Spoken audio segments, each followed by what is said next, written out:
아멘. 아멘. 함께 은혜 받을 말씀은 신약성경 요한복음 1장 19절에서 27절까지 말씀입니다. 요한복음 1장 19절에서 27절까지 말씀입니다.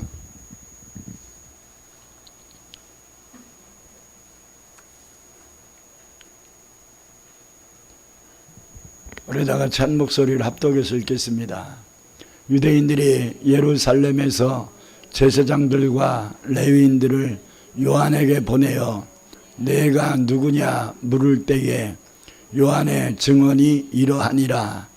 요한이 드러내어 말하고 숨기지 아니하니 드러내어 하는 말이 나는 그리스도가 아니라 한데, 또 묻되 그러면 누구냐? 내가 엘리야냐? 이르되 나는 아니라. 또 묻되 내가 그 그리스도냐? 대답하되 아니라. 또 말하되 누구냐? 우리를 보낸 이들에게 대답하게 하라. 너는 내게 대하여 무엇이라 하느냐? 이르되 나는 선지자 이사야의 말과 같이 주의 길을 곧게 하라고 광야에서 외치는 자의 소리로라 하니라. 그들이 바리새인들이 보낸 자라. 또 물어 이르되 내가 만일 그리스도 아니요 엘리야도 아니요 그 선지자도 아닐진데 어찌하여 세례를 베푸느냐? 요한이 대답하되 나는 물로 세례를 베풀거니와 너희 가운데 너희가 알지 못하는 한 사람이 섰으니 곧 내 뒤에 오시는 그이라. 나는 그의 신발끈을 풀기도 감당하지 못하겠노라 하더라. 아멘. 사랑의 주님, 오늘 이 아침 저희들 주의 전에 나와 하나님께 예배하며 하나님이 주시는 귀한 생명의 말씀을 듣기를 원합니다. 오늘도 지난 한 주간 살면서 지쳤던 마음들이 주님의 은혜 안에 회복되게 하시고, 병들었던 육신들이 주님의 피물 흐르는 손으로 안수하셔서 치료받게 하시고, 곤고했던 우리의 심령이 다시 한번 새 힘을 얻을 수 있도록 인도하여 주옵소서. 지난 한 주간 하나님 세상의 세파에 시달렸던 영혼들 주님의 위로와 평강을 얻게 하시고, 오늘도 말씀으로 오시는 주님을 만나 내게 주시는 말씀을 들을 수 있게 귀를 열어 주옵소서. 마음을 활짝 열어 주옵소서. 예수님의 이름으로 간절히 기도드립니다. 아멘. 할렐루야. 어느 날 성 프란체스코에게 한 제자가 물었습니다. 선생님, 예수를 믿는 사람들에게 가장 중요한 덕목이 뭡니까? 그랬더니 이 질문을 받은 성 프란체스코가 이렇게 대답했답니다. 첫째도 겸손이고, 둘째도 겸손이고, 셋째도 겸손입니다. 예수 믿는 사람들이 반드시 갖춰야 될 덕목은 겸손입니다. 이렇게 얘기했다는 거예요. 성경 읽다 보면 하나님의 은혜로 태어난 사람들이 참 많습니다. 태어날 수 없는 그런 사람들인데 하나님의 은혜로 생명을 얻어서 닫혀졌던 태들이 열려서 이 땅에 태어난 사람들이 많은데, 아브라함의 아들 이삭도 그렇고요, 그의 아들 야곱도 그렇습니다. 이삭이 결혼을 40에 했는데 60이 될 때까지 20년 동안 자식을 못 낳습니다. 그런데 이삭이 하나님 앞에 기도함을 통하여 이 쌍둥이 에서와 야곱을 낳은 것입니다. 모세도 마찬가지였고요, 삼손도 마찬가지고, 사무엘이나 또 열왕기하 4장에 나오는 수넴 여인의 아들도 마찬가지입니다. 그리고 오늘 본문에 나오는 세례 요한 같은 사람들이 그런 아주 하나님이 특별히 이 세상에 보낸 자들입니다. 이들은 전적으로 하나님의 은혜로 태어난 사람들입니다. 모든 사람들이 하나님의 뜻이 있어서 이 세상에 태어난 것이겠지만, 이렇게 특별하게 태어난 사람들은 내 마음대로 살면 안 됩니다. 하나님의 의도대로 살아가야 되고, 어릴 때부터 부모는 이 자녀들을 하나님의 의도대로, 하나님의 뜻대로 잘 양육을 해야 합니다. 자식이 없을 땐 자식 달라고 막 애걸복걸 기도하는데, 정작 자식을 주셨을 때는 하나님이 이 자식을 주셨다는 것은 말뿐이고, 실제적으로는 내 맘대로 그냥 막 세속적인 방법으로 키우면 안 됩니다. 하나님의 기적으로 태어났던 삼손이 자기 맘대로 막 살잖아요.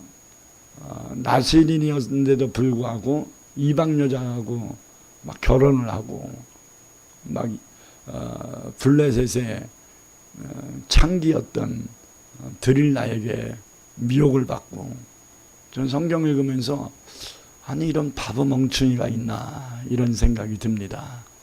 한두 번은 속을 수 있는데 어떻게 4번이나 속지? 그 힘이 어딨냐고 자꾸 물어요. 그래서 처음에는 농으로 장난을 쳤지요. 내 머리를 묶으면 된다, 뭐 내 머리를 뭐 따면 된다, 뭐 내 머리를 뭐 짜면 된다. 뭐 하여튼 별소리를 다 했어요. 근데 한두 번은 여자가 이쁘니까 그냥 장난삼아 그렇게 해줄 수 있겠는데 어떻게 4번이나 그러죠. 그렇게 농담으로 얘기하는데 진짜로 머리를 묶잖아요. 그리고 블레셋의 군사들이 잡으러 오잖아요. 이게 아니다 싶으면 한두 번은 속다가 3번째 또 힘의 원천이 어디 있느냐 자꾸 물으면 이 여자가 이게 지금 정신이 있는 거야? 이래야 되잖아. 여러분들이 여자를 해서 드릴라 편인가요? 그래야 되는 거 아니에요? 아니 무슨 하나님의 사람이 사사인데 하나님의 비밀을 그렇게 가르쳐줘. 나는 이 삼손은 여자 잘못 만나서 인생 종친 사람이다 이런 생각이 듭니다. 근데 여자를 잘못 만난 게 문제가 아니라 자기가 여자를 잘못 선택하는 거죠. 아멘.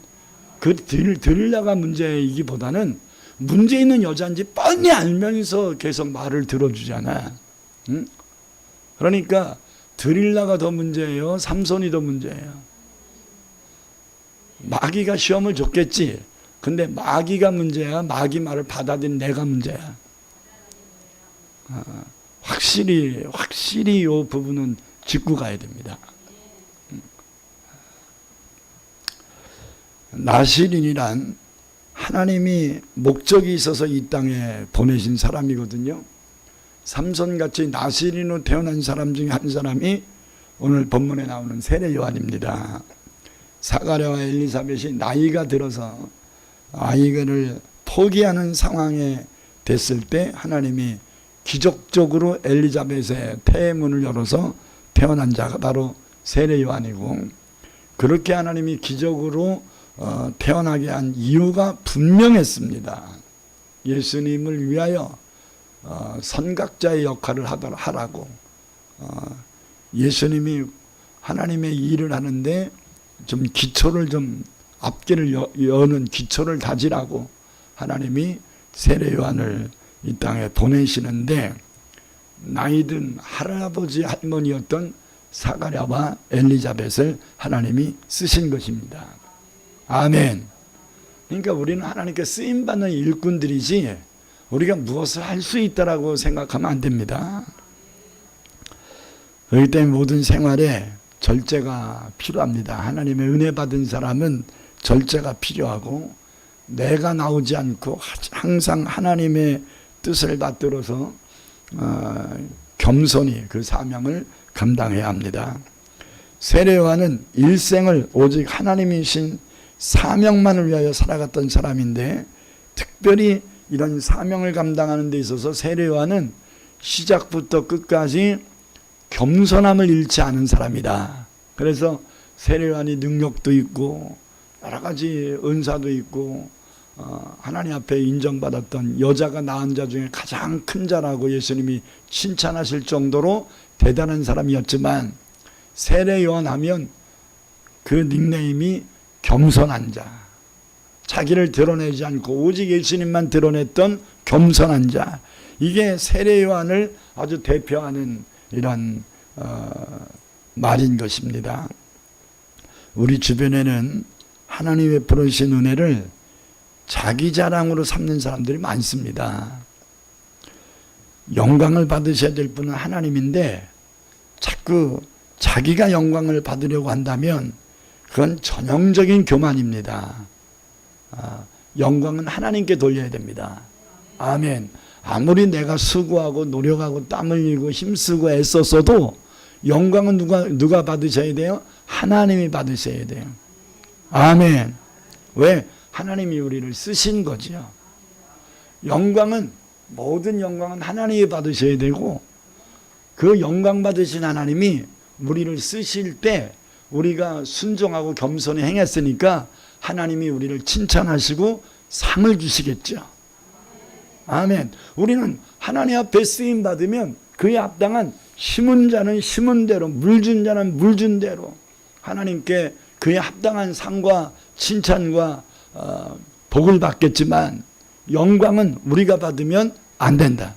영광은 누가 받으셔야 된다? 나를 써주신 하나님이 받으셔야 된다. 할렐루야. 전쟁에서 병사들이 열심히 전쟁을 치렀는데 그래서 그 전쟁을 승리했어요. 그러면 개선 장군이 누가 되는 거야? 그 전쟁을 이끈 장군이 되는 거죠. 아멘. 병사들이 생명 걸고 일을 했지만, 생명 걸고 전쟁을 치렀지만 개선 장군은 누가 되는 거예요? 병사들이 되는 게 아니라 그 전쟁을 앞 선봉에 선 지도자인 장군이 되는 거예요. 할렐루야.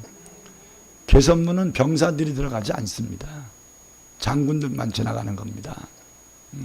그러니까 정말로 장군들은 지시만 했지, 뭐 생명 걸었건 뒤에서 지시만 했지. 근데도 영광은 장군들이 받잖아요. 그것에 대해서 병사들이 약올라하지 않는다는 거예요. 기분 나빠하지 않는다는 거예요. 장군이 영광 받을 때 다 축하해주고 막 환호를 한단 말이죠. 아멘. 그러면 그 승리한 장군은 그 전쟁을 승리케 한 여러 일꾼들을 향해서 뭐 상도 주고 훈장도 주고 뭐 보너스도 주고 할렐루야 휴가도 주고 막 그러지 않겠습니까? 아멘. 그거는 영광 받는 게 아니에요. 보상 받는 거지. 우리가 하나님께 쓰임 받으면 보상을 받는 거지 영광은 우리가 받으면 안 돼요. 영광은 누가 받으셔야 돼? 오직 하나님만이 영광을 받으셔야 합니다. 이것을 하지 않는 게 교만이라는 거예요. 이것을 바르게 할 수 있는 게 겸손이라는 거예요. 아니 일한 사람이 그 일에 싹을 받는 건 당연한 거 아닙니까? 아멘. 근데 그 영광은 주인이 받아야 된다. 일꾼은 싹을 받을 뿐이다. 이것을 명심해야 돼요. 이것을 흐트러버리면 안 된다는 거예요. 이게 중요하다는 거예요. 8월 달에 이 마지막 주일, 마지막 날, 이 8월 오늘 마지막 날이잖아요. 이 마지막 날에 이 8월 주제가 뭐예요? 우선순위를 정립하자잖아요. 뭐가 더 중요한 건가? 우선순위를 정립하자잖아요. 아무리 우리가 열심히 봉사하고 헌신하고 충성했어도 누구에게 영광 돌려야 된다고요? 오직 하나님께 영광 돌려야 된다. 이것을 하지 않는 교만을 가진 자들을 하나님은 싫어하시고 이것을 잘하는 겸손한 자에게 하나님은 더 많은 은혜를 베풀어 주신다고 성경은 누누이 말씀합니다. 성경에 이런 말씀이 약 70번 정도가 나오거든요. 교만한 자를 버리거나 내치시고 겸손한 자를 높이시거나 은혜를 베푸신다는 말씀이 성경에 약 70번 정도 나와요. 그 대표적인 말씀이 베드로전서 5장 5절입니다. 함께 있습니다. 젊은 자들아 이와 같이 장로들에게 순종하고 다 서로 뭐로? 겸손으로 허리를 동이라. 하나님은 교만한 자를 뭐 하시고? 대적하시되 겸손한 자에게는 은혜를 주시느니라. 할렐루야. 하나님의 은혜 받기를 원하면 뭐 하면 돼요? 겸손하면 되는 거지. 하나님께 버림받기를 원하면 어떻게 하면 돼요? 교만 떨면 되는 거지.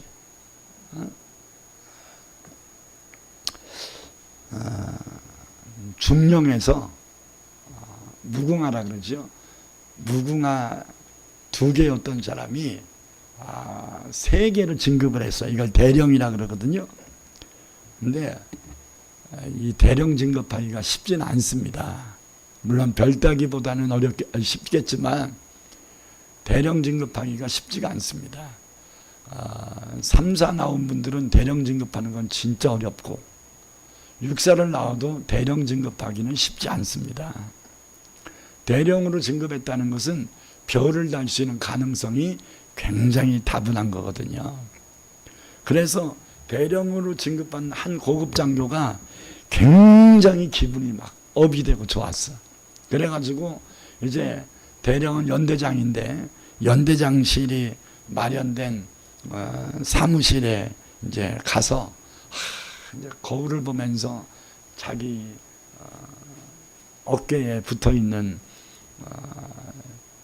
이 대령 진급 계급장을 보고 자기 모자에 붙어 있는 말똥 이 3개를 보면서 뿌듯해 하는데 갑자기 이제 사무실에 두드렸어요.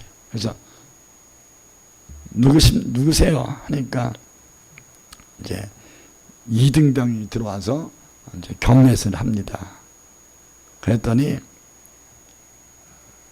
이 대령이 사병이 뭘 경례라고 말을 하려고 하니까 잠깐만 나 전화 좀 받고 그래서 전화를 길을 들고서 사령관님 오늘 오후 2시에 다른 장군님과 함께 식사하자고요. 좋습니다. 이따가 거기서 뵙겠습니다. 그렇게 얘기했어요. 그러고서 대령은 수화기를 내려놓고 이등병에게 물었습니다. 자네 무슨 일로 왔는가?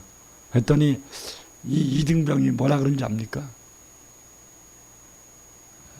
연대장님실에 전화기 연결하러 왔습니다.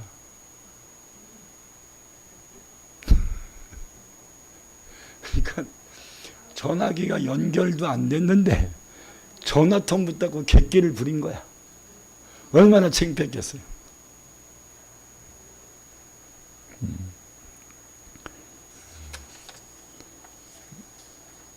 잘난 체 하지 마세요. 아멘.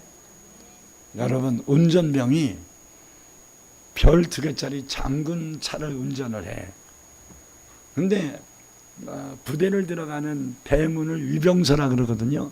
위병소에 딱 들어가면 그냥 그 헌병들이니 뭐 이 위병소에 있는 사람들이 정자세로 해서 받들어 총하고서 막 하고서 경례를 하고 막 총을 올리거든요. 그러면 운전병이 일어나요? 지금 누구한테 인사한 거야? 운전병한테 인사한 거야? 장군한테 인사한 거죠? 착각하지 마세요. 하나님이 우리를 쓰시는 거지 우리가 영광 받으면 된다 안 된다? 안 된다는 거예요. 고린도전서 3장 18절에서 이렇게 말합니다. 아무도 자신을 속이지 말라. 너희 중에 누구든지 이 세상에서 지혜 있는 줄로 생각하거든 어리석은 자가 되라. 그리하여야 지혜로운 자가 되리라. 잘난 척하지 말라 이 말이에요. 잘난 척하지 말라. 자꾸 자기를 사람들한테 드러내려고 하지 말아라. 진짜 능력 있는 사람은요 자연히 능력 있는 게 풍겨져요. 느껴져요. 아멘. 말 한마디에서 벌써 달라. 행동 하나에서 지금 달라다고.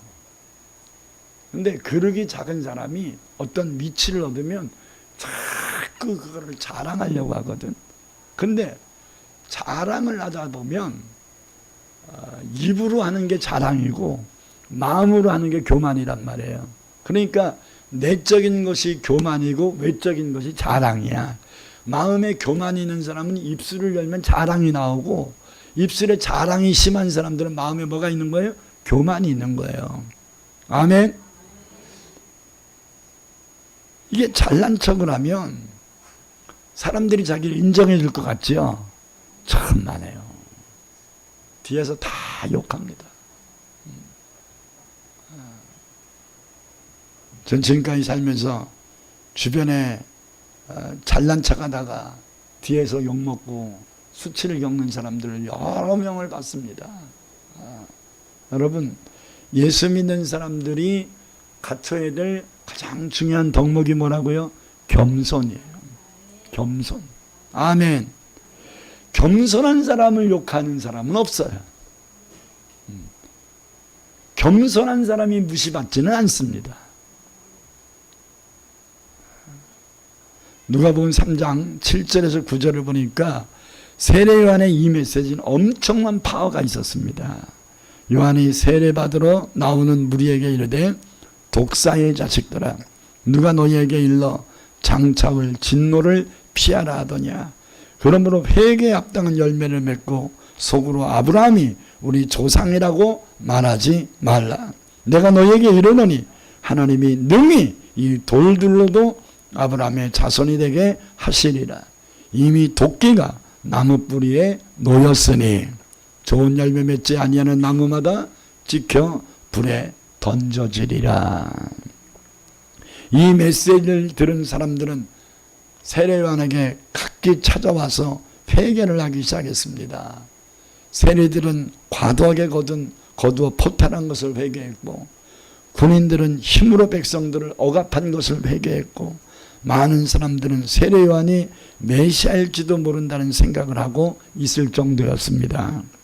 이때에 제사장들과 레위인들과 장로들이 이 요한을 찾아와서 묻습니다. 네가 메시아냐?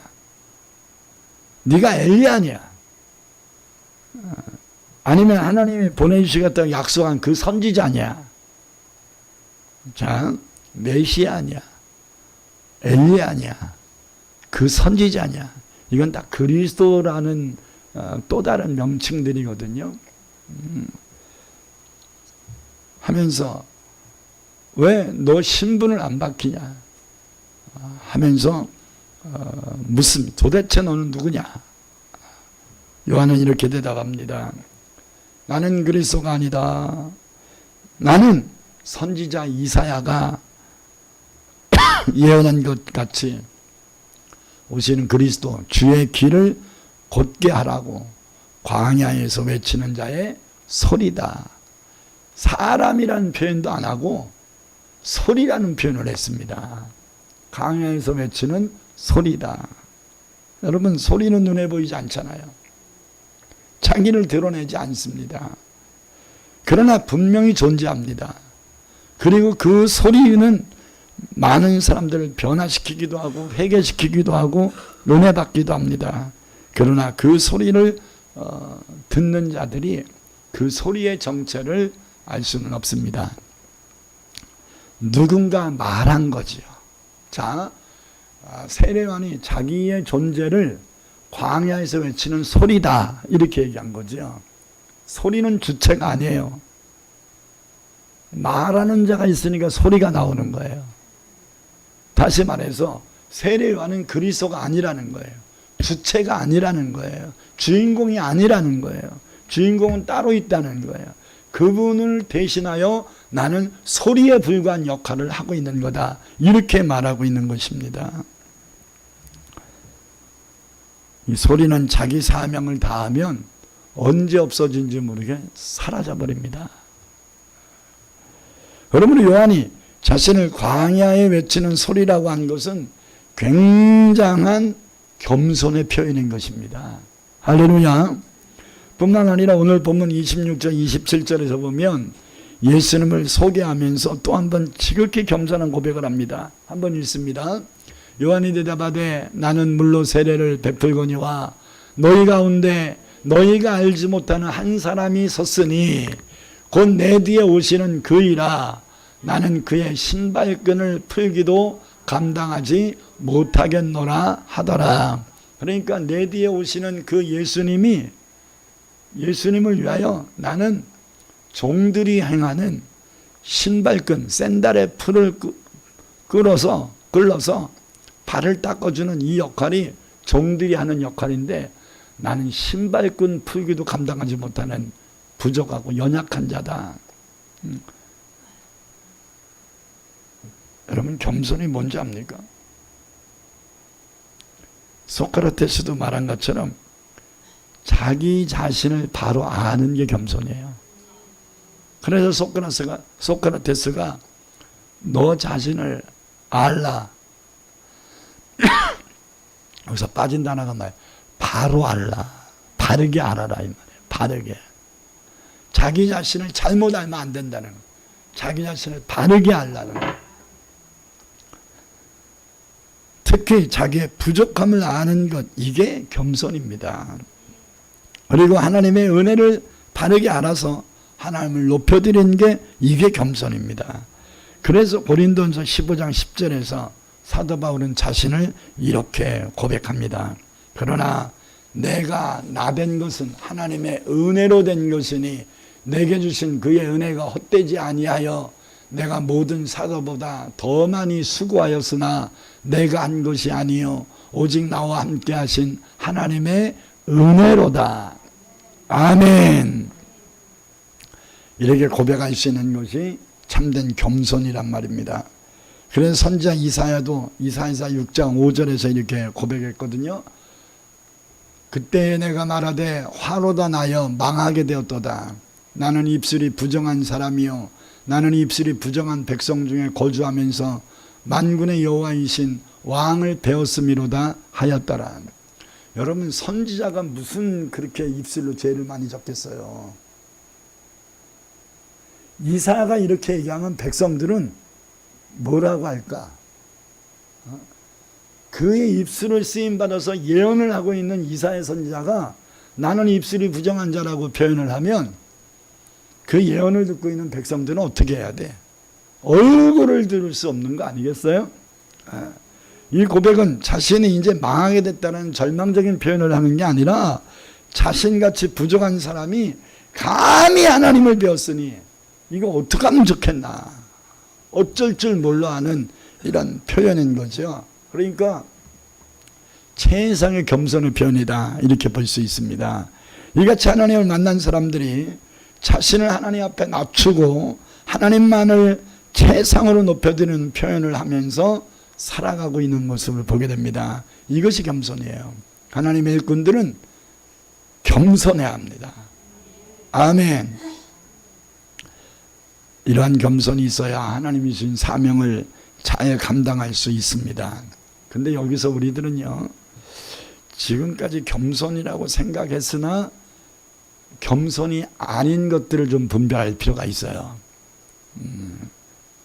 네 가지인데, 첫째, 지나친 자기 비하는 겸손이 아닙니다. 크게 아멘 하세요.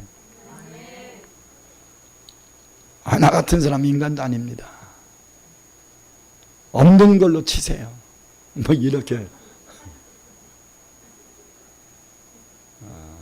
그건 겸손이 아니에요.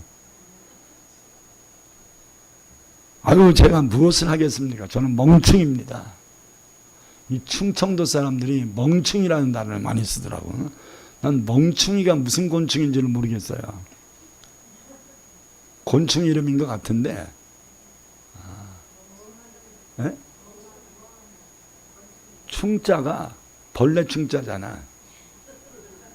그러니까 멍청이가 충청도 말로 멍충이구나.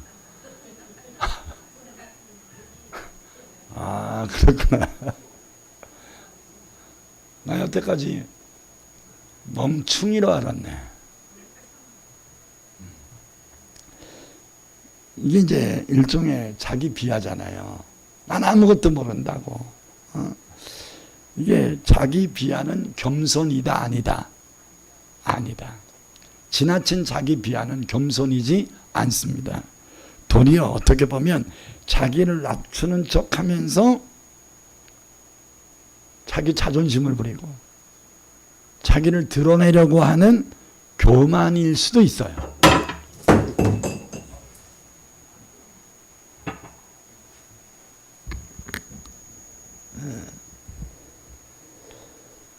또한 지나치게 자기 비하하는 발언을 하는 사람은요, 이 사람의 마음속에 자기 상처가 많아서 그럴 수도 있어요. 마음에 상처가 많은 사람들은 언어가 자기 비하를 많이 해. 치료받아야 돼요.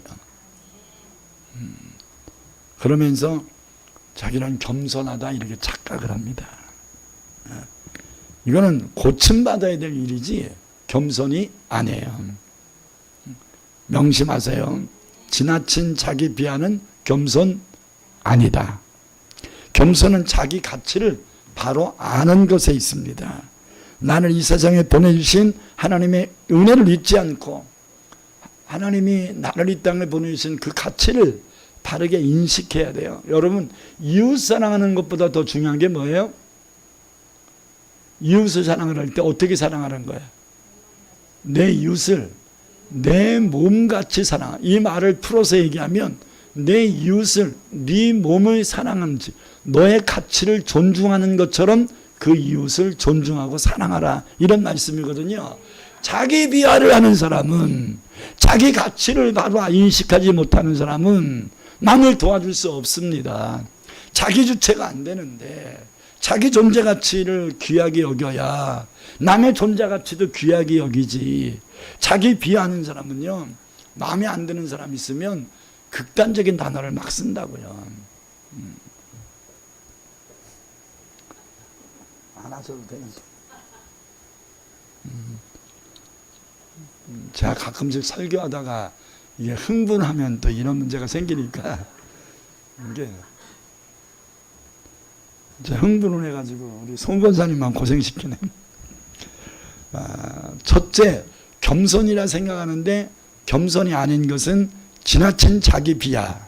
두 번째, 체면치레적이고 형식적인 말도 겸손은 아니다.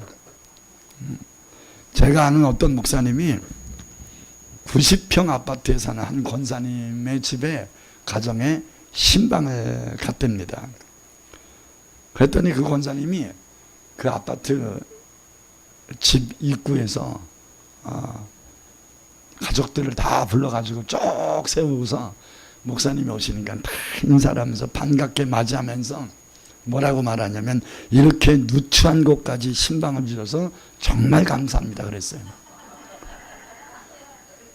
몇 평을 사는데 90평에서. 그래서 목사님이 하도 할 말이 없어갖고 그냥 씩 웃고 들어갔습니다. 그랬더니 그 90평이가 거실이 우리 교회 많은 거야. 아마 한 40평 정도 되나 봐. 원래 큰 집은요, 거실이 커요. 방이 커야 뭐 하겠어. 그래서 그 큰 거실에 아주 큰 상을 펴놓고 진짜 말 그대로 상다리가 부러지도록 진수성찬을 차렸어요. 그래서 그 권사님이 목사님한테, 목사님, 식사부터, 배고프실 텐데 식사부터 하시지요. 그래서 이제 자리에 앉으라 그랬어요. 그러니까 예배부터 드려야 돼요? 밥부터 먹어야 돼요? 근데 왜 밥부터 먹으랄까?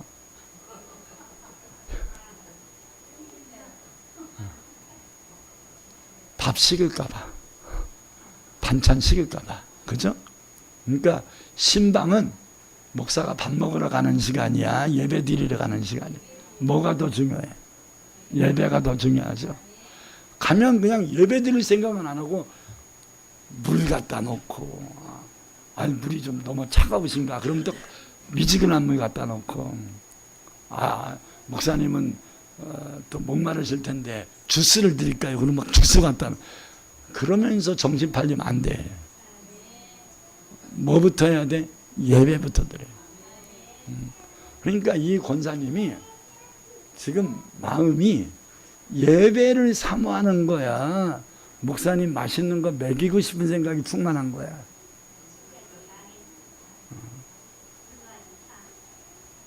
그래서 먼저 식사부터 하자니까 뭐 차려놨는데 어떻게 해. 그래서 앉았어. 그랬더니 이 권사님의 멘트가 또 굉장해. 목사님, 차린 것은 없지만 많이 드십시오.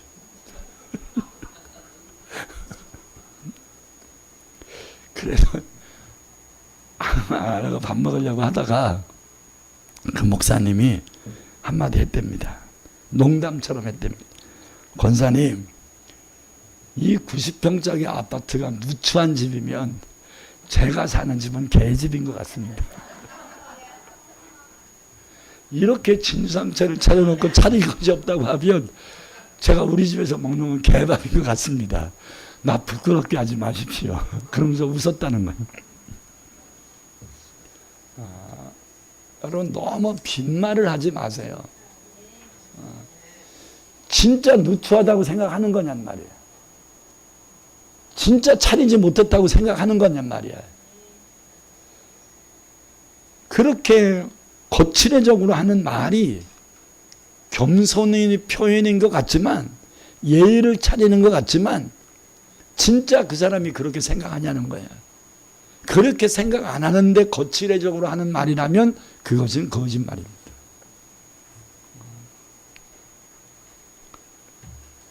이거는 유교적인 문화 속에 입에 배어있는 잘못된 습관이고, 이건 거짓의 일종입니다. 어떤 면에서는 겸손의 표현을 통하여 자랑하고 싶은 마음이 아닐까, 이런 생각도 듭니다. 겸손은 하나님 앞에 있는 그대로 진실하게 말하는 게 겸손한 말이에요. 겸손한 말은 진실된 말이 겸손한 말이라고. 과장된 말, 거짓된 말, 이것은 겸손의 말이 아닌 겁니다.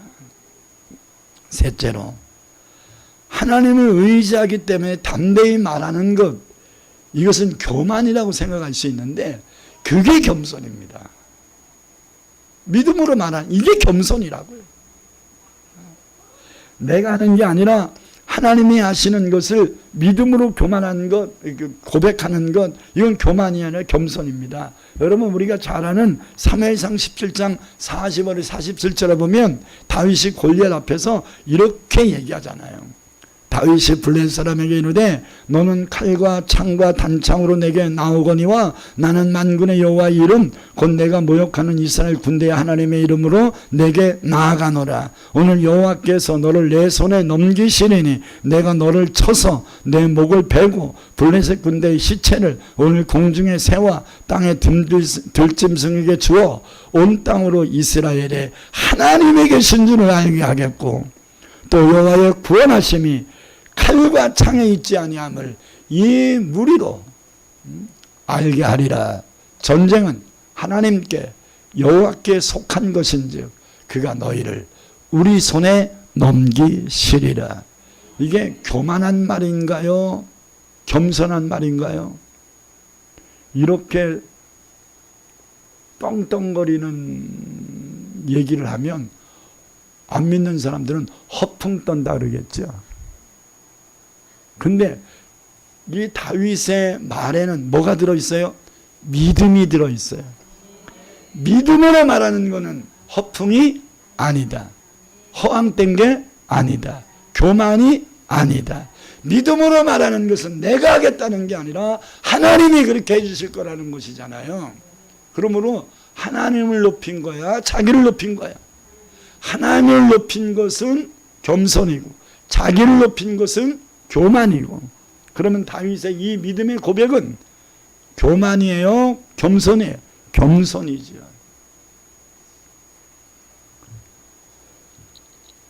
우리가 겸손이라는 명제하에 자꾸 믿음으로 말하는 걸 자꾸 다운시켜요. 에이, 괜히. 그건 믿음이 아닌 거야. 믿음으로 말해야지.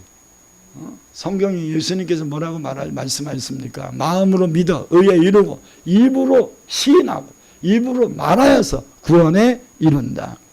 성경이 말하는 구원은 우리 영원 구원 천국만을 얘기하는 게 아니에요. 12년 동안 혈루병을 앓았던 여인에게 예수님이 여자여 내가 구원을 받았느니라 병에서 놓여 평안히 돌아가라 이렇게 얘기하잖아요. 그러면 이 여인에게 말씀하신 구원은 뭐예요? 치료지. 육신의 회복도 구원이라는 단어를 쓰는 거예요. 여호와의 구원은 칼과 창에 있지 않다. 믿음으로 말한 이 다윗의 말 속에는 굉장히 겸손한 고백이 담겨 있는 거예요. 인간의 힘으로 안 된다는 거예요. 그러나 하나님이 하시면 된다는 거예요. 이게 믿음으로 말하는 것, 이건 교만이 아니에요. 자꾸 위축되면 안 됩니다. 믿음으로 말해야 됩니다. 할렐루야. 내가 한다고 하면 교만이지만 하나님이 하신다고 하면 그것이 믿음이고 그것이 겸손입니다. 그러면 우리는 믿음으로 말하면 됩니다. 하나님은 그것을 보시고 우리를 교만하다 말하지 않으시고 겸손하다 하실 겁니다. 여러분들이 믿음으로 말할 때 골리앗이 다윗을 무시하고 어린 것이 교만해 가지고서 큰 소리나 친다고 이렇게 생각했잖아요. 예수 안 믿는 사람들이, 믿음 없는 사람들이 에이 그런 소리 하지 말라고. 하나님이 도와주시면 됩니다. 이렇게 에이 그런 소리 하지 말라고. 그랬다가 안 되면 어떡하려고 그러냐고. 이렇게 겁주고 자꾸 불신으로 억압하고 이런 사람이 있어도 나는 못해도 하나님은 하실 수 있고 나는 부족해도 하나님은 전능자고 나는 아무것도 몰라도 하나님은 모든 것을 다 아심으로 하나님을 사랑하는 자 그 뜻대로 부르시어 입은 자들에게는 모든 것이 합력하여 선을 이루느니라. 할렐루야. 믿음 없어서 내가 믿음으로 말하는 것을 교만이다, 과장이다, 허풍이다 이렇게 얘기해도요 그냥 말로는 하지 말고 마음으로는 개는 짖어도 기차는 간다. 네, 그렇게 살아야 돼. 왜 믿음 없는 사람 때문에 우리의 믿음이 떨어져야 됩니까? 우리의 믿음으로 믿음 약한 자들의 믿음을 복받아줘야지. 우리가 믿음으로 말하는 것을 하나님이 책임져 주심으로 아마 하나님의 살아계심을 입증시켜야지. 할렐루야. 에이 그러다가 어떡하려고 그러냐고. 그 교회 나온 지 얼마도 안 된 사람이 그렇게 얘기하면 안 된다고. 막 권사님들이 초신자를 가리킨다는 게 믿음 까먹고 그렇게 하면 안 돼요. 우리 교회는 그런 분들이 없겠죠. 할렐루야. 열심 좀, 그렇게 열심 내다가는 시험 든다고. 이렇게 얘기하면 안 됩니다. 아멘. 내 어렸을 때 모습 보네. 나도 20년 전에는 저랬는데, 그러면 지금은 안 한다는 거잖아? 20년 전에 그랬다는 거잖아? 그렇게 말하지 마세요. 그렇게 말하지 말고, 아무개 성도님, 이렇게 봉사하는 거 보니까 너무 보기 좋네. 내가 권사가 돼가지고 부끄럽네. 이래야지. 아이고, 초신자는 그렇게 하는 거 아니에요. 그러다가 시험 들어요. 그렇게 너무 지나치게 열심 부리면 안 돼요. 응? 그러면서 적당히 하라고, 적당히. 나보라고. 옛날에는 얼마나 열심히, 지금 열심히 안 내지 않냐고. 지가 지금 무슨 소리를 하는지를 모르고 있는 거예요, 지금. 그러므로 하나님을 의지하여 담대히 말하는 것, 하나님 바라보며 행하는 것, 이것은 교만이 아니라 그 자체가 믿음이고 겸손임을 잊어서는 안 됩니다. 끝으로 네 번째, 할 수 있는데도 못한다고 하고 알고 있는데도 모른다고 하는 것, 이것을 겸손이라고 착각을 하는데, 집사님 그거 아세요? 하면 나 몰라요. 그게 거짓말이라니까요. 그러니까 이 겸손이 거짓이 많다고.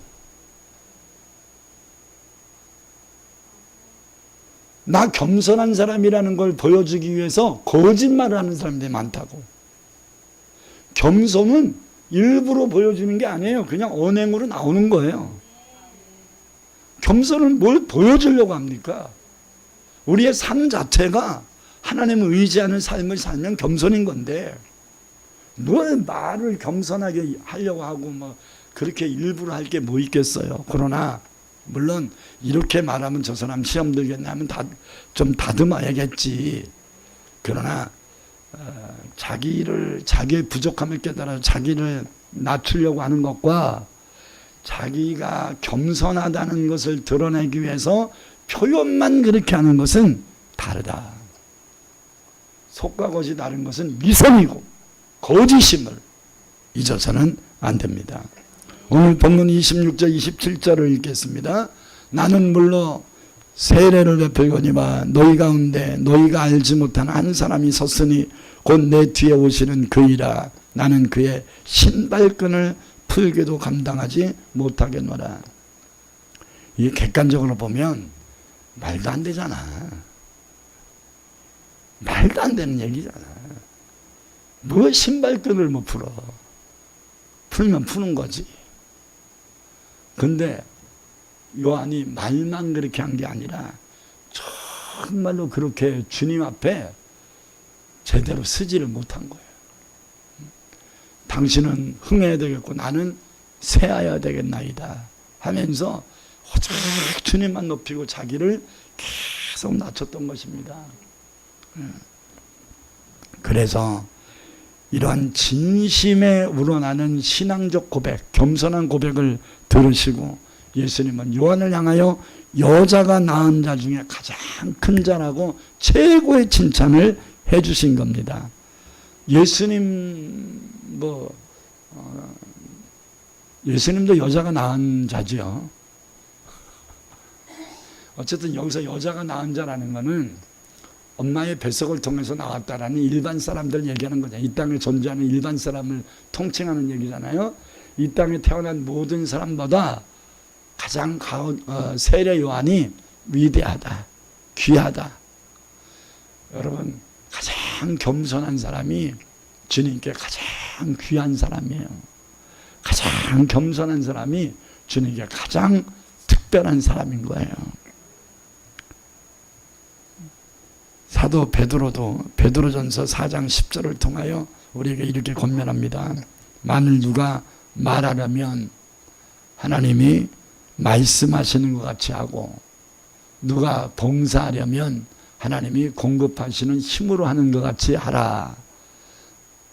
이는 범사에 예수 그리스도로 말미암아 하나님이 영광을 받으시게 하려 함이니 그에게 영광과 권능이 세세 무궁토록 있느니라. 말할 때 네 말하지 말고 주님의 말씀만 하라 이 말. 주의 뜻만을 얘기하라 이 말이에요.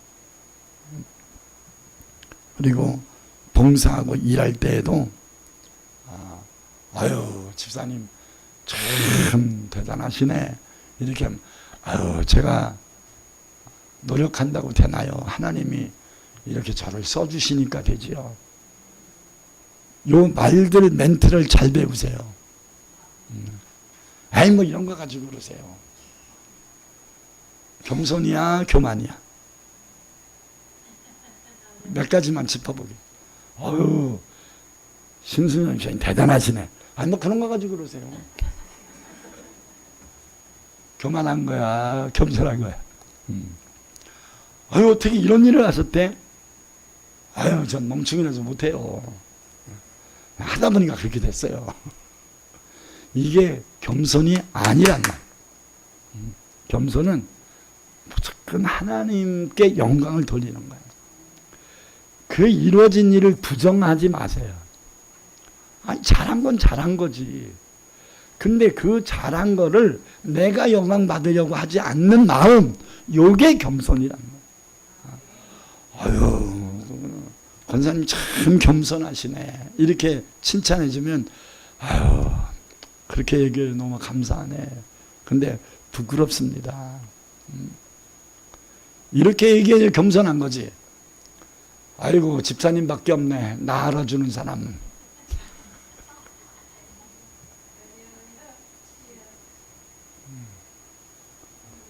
흔히 듣던 말들이죠.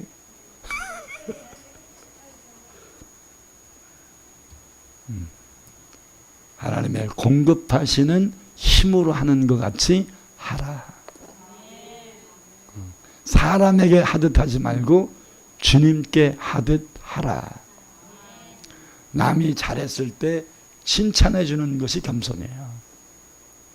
내가 잘했을 때 하나님께 영광 돌리는 게 겸손이에요. 그래서 오늘은 뭐가 중요한 거야? 뭐가 우선적인 것인가? 자기의 진가를 드러내고 자기의 가치를 많은 사람들이 알아주고 여기에 너무 급급하지 말라는 거야. 몰라주면 어때요? 아멘? 새벽 예배나 이게 오신 분들은 말씀을 들었지만 여러분 다윗이 지금 누구랑 싸워야 돼? 골리앗과 싸워야 돼? 자기를 무시하는 엘리압과 싸워야 돼? 형과 싸워야 돼? 엘리압과 싸워야 돼요? 골리앗과 싸워야지. 엘리압이 형인 엘리압이 너 여기 왜 왔어? 전쟁터가 놀이터인 줄 알아? 내가 네 교만한 거 내가 예적부터 알았다. 막 그러면서 막 깔아뭉기잖아. 근데 내가 그냥 왔겠습니까? 그러고서 그냥 형을 놔둬버리고 골리앗을 어떻게 해칠 것인가? 어떻게 이 전쟁을 이길 것인가? 여기에 집중하잖아. 응? 아멘. 이게 겸손이에요. 아니 자기가 기름 부음 받아서 내가 기름 부음 받았지? 아니 저 형은 왜 나를 이렇게 무시한대? 그러면서 열을 누구한테 받아? 형한테 받아가지고 형하고 싸우다 보면 골리앗과 싸울 땐 진 빠져가지고 못 싸워. 아멘? 막 여러 가지 어려운 문제들이 막 겹쳐. 막 만나는 사람마다 막 스트레스 받게.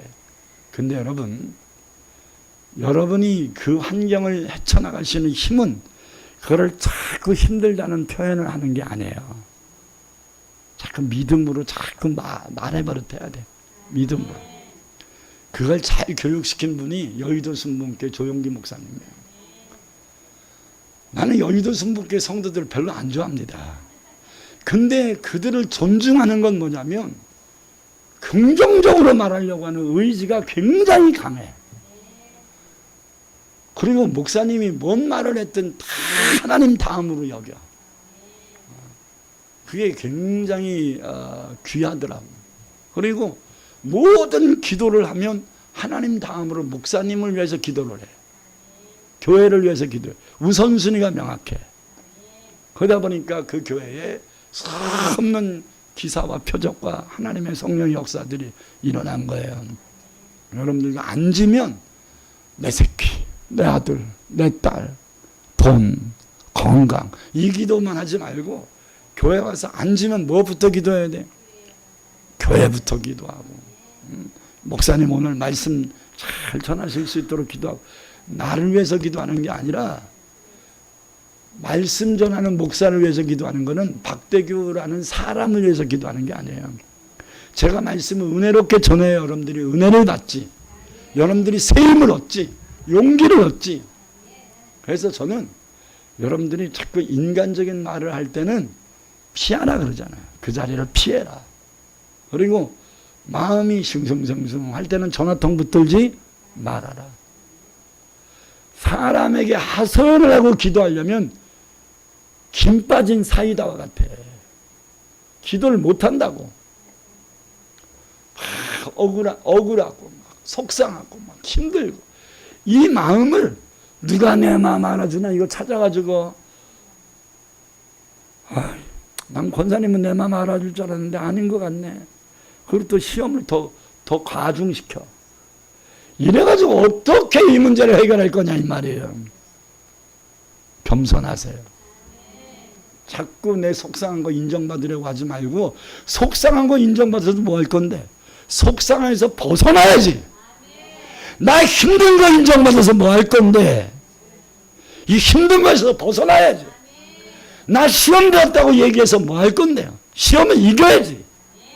할렐루야. 그래서 어떤 분한테 그런 얘기 했습니다.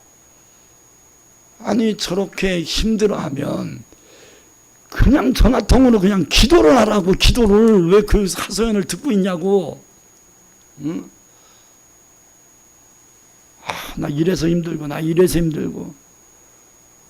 그거는 세상적인 심리학의 상담입니다. 예수 믿는 사람은요, 힘든 하소연 듣는 거 가지고 안 돼요. 저 사람이 위로받아야 될 상황인가? 아니면 저 마음을, 영혼을 침체시키는 역사를 물리쳐야 되는 건가? 그러니까 옛날에는 제가 여러분 말을 많이 들어주고, 한번 앉으면 막 30분, 40분 막 얘기하고 그랬거든요. 들어주느라고. 왜냐면 목사님들이 잘 들어주는 게 목회 잘하는 거래. 그래가지고 난 또 그래가지고 들어주고, 그러냐고 막 어떡하냐고 막 그냥 같이 울어주고. 그랬더니 그 성도들 수준이 거기서 벗어나질 않아. 그래서 요즘은 제가 여러분들 사정들을 잘 안 듣잖아. 그래서 여러분들이 목사님이 냉정하다, 목사님이 좀 차다, 이렇게 생각하실 분도 있을지 모르겠어요. 그러지 않겠지만 저 따뜻한 사람입니다. 근데 영적인 부분에서는 냉철해야 마귀랑 싸우지. 싸우는 사람이 관용을 베풀면 어떻게 싸워요? 응?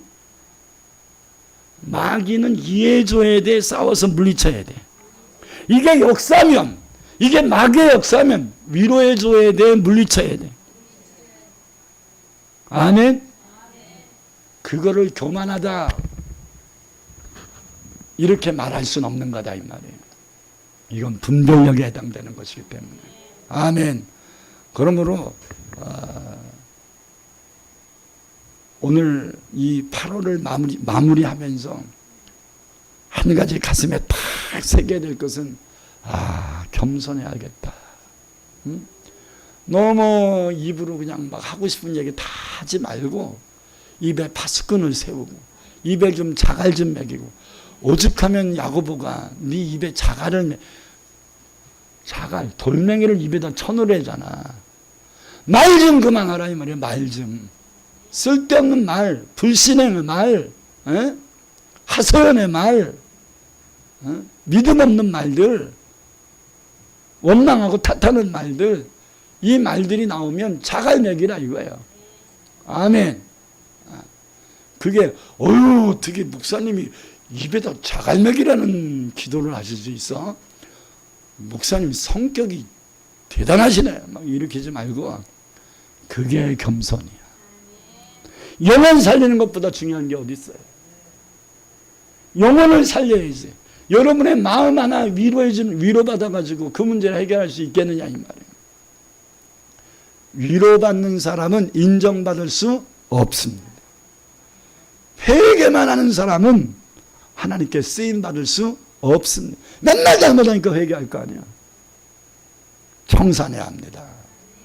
이제는 말을 바꾸고 생각을 바꾸고 자세를 바꿔서 뭐가 참된 겸손인지 착각하지 말고, 나를 드러내지 말고, 내 마음 위로받으려고 하지 말고, 나를 쳐서 걱정시켜 하나님을 높이고 나는 부족하다는 걸 인정할 수 있는 이런 겸손이 여러분의 마음속에, 영혼 속에 자리 잡기를 축복합니다.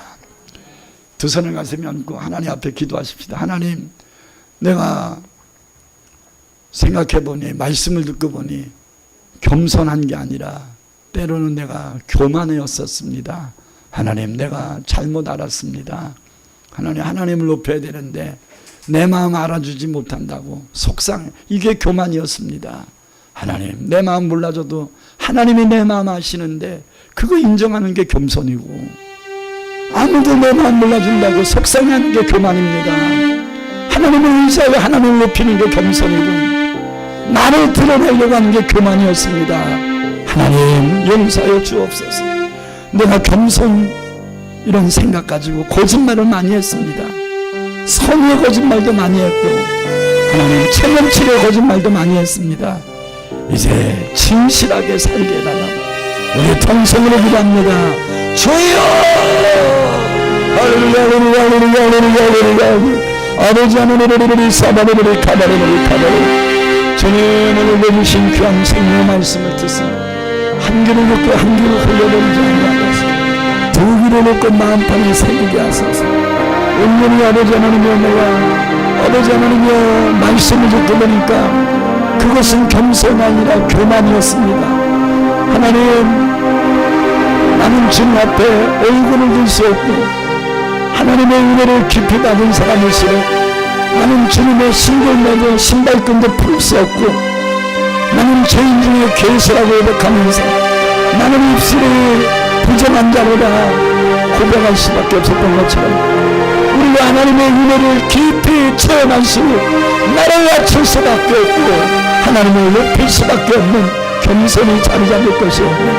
하나님 나에게 속아서 내 마음을 내려주려고 내 속상한 마음 해결받으려고 사람들에게 하소연했던 내 습관들을 청산하게 하소서. 오직 우리의 마음을 주님께만 드리게 하시고 주님께만 기도하게 하시고 날마다 나를 채서 복종시켜 주의 선한 뜻을 이루게 하옵소서. 왜 이 환경이 아직까지도 하나님 나를 힘겹게 합니까? 이 환경을 통하여 이 고난을 통하여 나를 깨뜨리시는 나를 겸손케 하시려고 하는 나를 하나님만을 의지하는 믿음을 갖게 하시려는 하나님의 의도가 있는 것이오며 하나님이 깨지라고 할 때 깨지게 하소서. 하나님이 내려놓으라고 할 때 내려놓게 하소서. 하나님 지금까지 우리는 발버둥치며 해보지 않았습니까? 아직까지도 미련이 남고 아직까지 내 생각과 내 고집이 남았다면 다 버리게 하옵소서. 나를 쳐서 복종시켜 죽이고 오직 내 안에 계신 예수님이 이 모든 일을 합력하여 선을 이루게 하옵소서. 예수님 이름으로 간절히 기도드립니다. 아멘.